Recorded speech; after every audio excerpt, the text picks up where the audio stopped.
నమస్తే, welcome to our channel. ప్రస్తుతం మనతో ప్రముఖ ఆధ్యాత్మికవేత్త గణపతి దత్త ఉపాసకులు మురళీధర్ శర్మ గారు ఉన్నారు. వారితో మాట్లాడదాం. నమస్తే గురుగారు. మహాదేవ శ్రీమాత్రే నమః.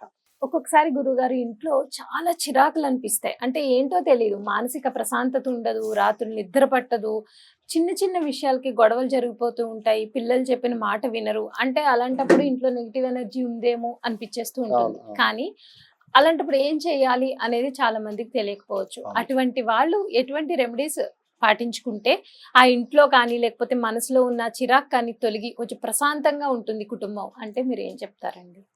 ఇప్పుడు అమ్మ ఏది ఏమైనా కూడా ఎట్లా చూసినా, ఎందుకంటే నేను సుమారుగా కొన్ని సంవత్సరాల నుండి జాతక పరిశోధన చేస్తాను. ఇప్పుడు ముక్కు ఎక్కడ ఉంది అంటే ఇట్లా చూపట్టడం వేరు, ఇట్లా తిరిగి చూపట్టడం. జాతకంలో ఏర్పడేటువంటి శనేశ్వరుని పీరియడ్ వచ్చిన, ఏలినాటి శని వచ్చిన, అర్ధాష్టమ శని వచ్చిన, అష్టమ శని వచ్చిన, సప్తమ శని వచ్చిన, జాతకములో కూడా మీ దశ అంతర్దశలలో శనేశ్వరుని యొక్క దశ అంతర్దశలో వచ్చిన చూసుకోండి. ఎవరైనా ఛాలెంజ్ చేసి చెప్తున్నా, ఈ పీరియడ్ వచ్చినప్పుడు చాలా అంటే చాలా మనకు నెగిటివ్ ఎనర్జీ అయిపోతుంది బాడీ. సో దీనికి కొందరు మాకు ఏదో చేశారు, మాకంతా నెగిటివ్గా ఉంది, ఏ పని అనుకున్నా అవటం లేదు, మాకు ఎవరైనా ఏమైనా చేతబడి చేశారా, లేదా మాకు ఏమైనా ఇలాంటి సబ్జెక్ట్స్ కొన్ని వందలు నా దగ్గరికి వచ్చినాయి. కొన్ని వందల సబ్జెక్టులో వందలు వేరు ఒకటే చెప్పిన వారికి, ఫస్ట్ మీకు ఆ మైండ్ నుంచి అది డిలీట్ చేసేసండి. అది లేదు.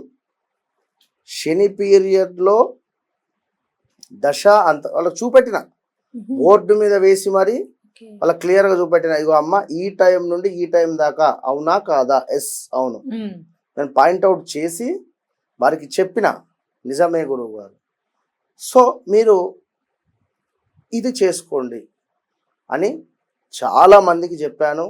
చాలా మంది కూడా అది ఫాలో అయ్యి చాలా బాగుందని చెప్పారు. విన్నారా? కనుక ఎవరైనా కూడా నేను చెప్పేటువంటిది జాతకం అనేటువంటి అల్టిమేట్, ఇది నమ్మినటువంటి వారికి ఎంతో అద్భుతం, ఇదంతా ఏమిటి అనుకునేటువంటి వారికి అంతే. మనం ఏం కనుక చాలా అంటే చాలా అద్భుతమైనటువంటి మిరాకిల్స్ జాతకం సముద్రం. ఎంత చెప్పినా కూడా, ఎంత నేర్చుకున్నా కూడా ఇంకా ఏదో తక్కువనే అనిపిస్తుంది. సో సముద్రం లోతు ఎంత అని చెప్పి మనం కొలవగలుగుతాం, అది దాని పొడవు ఎంత అని చెప్పి మనం చూడగలుగుతాం. కనుక జాతకం అనేటువంటిది అల్టిమేట్. మీరు అన్నటువంటి నెగిటివ్ ఎనర్జీ ఇంట్లో కానీ ఒంట్లో కానీ ఉంది అనుకునే సందర్భంలో, అంటే ఇక్కడ ముఖ్యమైనది ఏమిటంటే మనము ఒక వెలిగే సందర్భంలోనే ఇబ్బంది ఎదురవుతుంది. ఇప్పుడు డౌన్ఫాల్ ఎప్పుడు అయిపోతాం, మంచి మనం బాగుంది, నలుగురు చూపు మన మీద పడుతూ ఉన్నది అనుకునే సందర్భంలో మనం అలాంటి సిచ్యువేషన్స్ కూడా చేయొద్దు. అలాంటి అంటే ఇప్పుడు ఒక కారు కొన్నా ఏడ్చే వాళ్ళు ఉంటారు, సో ఒక గృహము కొన్నా ఏడ్చేవారు ఉంటారు, సో ఒక బండి కొన్నా ఏడ్చేవారు ఉంటారు, ఒక బంగారం కొనుక్కున్నా మీ ఆడవారి విషయంలో కూడా బాగానే నగలు బాగానే పెట్టుకున్నాను అని చెప్పి ఏడ్చేవారు ఉంటారండి. ఇదంతా ఏంది, నెగిటివే కదా. ఇది ఏమైతుంది, మన జాతకములో గ్రహాలు బలహీనంగా ఉంటే దాని ఇంపాక్ట్ మనకు చూపిస్తుంది. దాని ఇంపాక్ట్ మనకు 100% వస్తుంది. సో మన చుట్టూ మనం ఒక ప్రొటెక్షన్ పెట్టుకోవాలి. మన చుట్టూ కూడా ఇప్పుడు ఒక కరెంట్ అనేటువంటిది మనం చుట్టూ దిగ్బంధం చేసుకొని ఉంటే షాక్ కొడుతుంది, ఏది మన దాకా రాదు. సో అలాంటివి కొన్ని లక్షల రెమెడీస్ ఉన్నాయి. అది మీకు ఒకటి సెట్ అవుతుంది, నాకు ఒకటి సెట్ అవుతుంది, అందరికి ఒకటే అని కాదు కదండి. మీకొకటి నాకు. మీ జాతకంలో శనైశ్వరుడు అద్భుతంగా ఉన్నాడు, వేరే గ్రహం మూలకంగా ఇబ్బంది వస్తూ ఉంది అనుకున్నప్పుడు దానికి సంబంధించింది చేసుకోవాలి. ఇప్పుడు ఉదాహరణకు ఇప్పుడు నేను చెప్పేటువంటి రెమెడీ కర్ణాటకలో ఎక్సలెంట్గా కూడా అందరూ కూడా చేసేటువంటి రెమెడీ, బాగా ఫేమస్ అయిన రెమెడీ ఇది. అంటే చాలా మంది నేను నేను పర్సనల్ గా చెప్పా, ఇది ఎవరికి నేను చెప్పలే, ఇప్పటి వరకు కూడా రివీల్ చేయలే ఎక్కడ. ఓకే. కనుక చూసేటువంటి వారు ఖచ్చితంగా ఇది సత్యము అని భావించుకొని చేసుకోండి. అయితే ఇది ప్రతి శనివారం చేయాలి. ప్రతి శనివారం చేస్తూ అమావాస్య రోజు అండ్ పౌర్ణమి రోజు, ఈ అమావాస్య పౌర్ణమి రోజులు మొత్తము ఇది మనకు సుమారుగా కూడా 43 రోజులు చేయాలి. 43 నుంచి 47, 43 నుండి 44 కానీ 44 రోజులు చేయాలి. 44వ రోజు కానీ మనకు 23వ రోజు కానీ ఇట్లా అంటే మధ్య మధ్యలో ఒక అమావాస్య ఒక పౌర్ణమి వచ్చి వెళ్ళిపోతుంది. ఈ అమావాస్య పౌర్ణమి రోజు ఏం చేయాలి అంటే ఆంజనేయ స్వామి వద్ద కానీ లేదా లక్ష్మీదేవి అమ్మవారు కానీ, ఉగ్ర రూపకంగా ఉండేటువంటి దుర్గా అమ్మవార్లు కానీ, ప్రత్యంగిర అమ్మవార్లైనా ఈ అమ్మవార్ల వద్ద ఒక చక్కటి నిమ్మకాయని తీసుకొని పోయి పెట్టాలి. ఒక రోజు ముందు, రేపు అమావాస్య అంటే ఈ రోజు తీసుకువెళ్ళి పెట్టండి.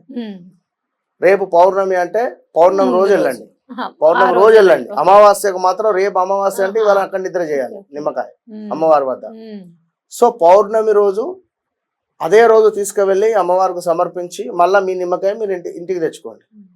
అయితే ఈరోజు ఏం చేయాలి అంటే శనివారం రోజు ఉదయం 5:40 నుండి 6:40 లోపు లేదా రాత్రి 8:40 నుండి 9:40 లోపు ఈ పరిహారం చేయాలి. ఈ సమయానికి ఒక ప్లేట్లో స్టీల్ ప్లేట్ తీసుకోవాలి. స్టీల్ ప్లేట్లో కొన్ని నల్ల నువ్వులు తీసుకోవాలి. నల్ల నువ్వులు తీసుకొని చక్కగా మనము పడమర దిశగా కూర్చోవాలి. అంటే మన వీపు తూర్పు కేసు ఉండాలి. వీపు తూర్పు కేసు ఉండాలి. మన వెన్ను మనము పడమర వైపుగా చూస్తూ ఉండాలి. అంటే దేవాలయంలోకి మనం ఎంటర్ అయ్యే సందర్భంలో తూర్పు ఫేసింగ్ ఉంటుంది కనుక ఆ విధంగా ఎట్లయితే ఎంటర్ అవుతామో అట్లా మనం కూర్చొని చక్కగా కూడా ఒక అష్టదళ పద్మం ముగ్గు వేయాలి.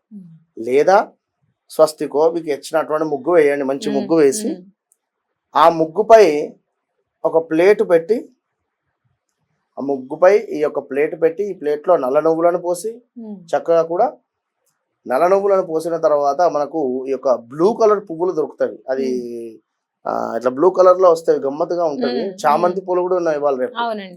సో చక్కగా శంకు పుష్పాలు అంటారు, లేదా బ్లూ కలర్ చామంతి పుష్పాలు అయినా దొరుకుతాయి.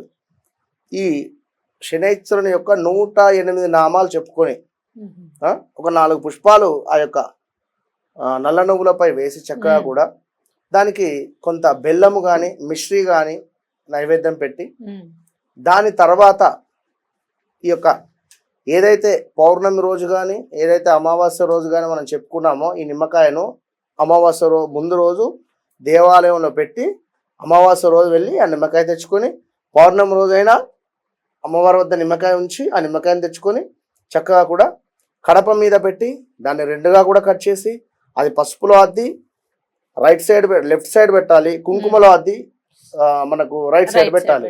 సో కట్ చేసాం, ఇటు రైట్ సైడ్ తీసి పసుపులో అద్ది లెఫ్ట్ సైడ్కి పెట్టాలి, ఇది తీసేసి రైట్ సైడ్కి పెట్టాలి కుంకుమలో అద్ది.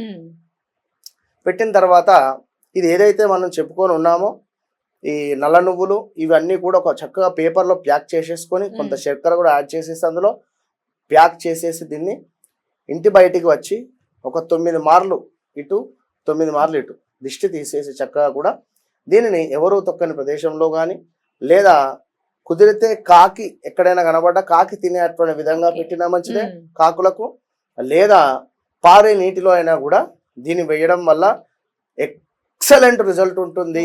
ఎక్సలెంట్ అంటే మోస్ట్ పవర్ఫుల్ ఇది చెప్పా ఇందాక. సో నెంబర్ 1 తారీఖు అంటే 1వ తారీఖు రోజు దాల్చిన చెక్కను చక్కగా కూడా పొడిగా చేసి ఇంత దాల్చిన చెక్క తీసుకొని ఈ పొడిని చేతిలో పెట్టుకొని చక్కగా కూడా ఇంటి గుమ్మం బయటికి వచ్చి ఇంటి గుమ్మంలోకి మనం ఎంటర్ అయ్యే సందర్భంలో ఊదేసి ఈ పొడి మొత్తము పడేటువంటి విధంగా ఇంటి కడప లోపల ఇంటి బయట ఉండి చక్కగా కూడా దాల్చిన చెక్క పౌడర్ అంతా చేతిలో పోసుకొని ఇంటి కడప ముందు నిలబడి అని చక్కగా కూడా ఊదడం వల్ల ఆ యొక్క ఎనర్జీ అనేటువంటిది ఇంట్లో మీరు అన్నట్టుగా చాలా మంచి పరిహారాలు ఇవి పాటిస్తే కనుక అదే కొన్నాళ్ళు మీరు చెప్పిన 42 రోజులు చేయమని చెప్పారు మీరు. సో ధన్యవాదాలండి.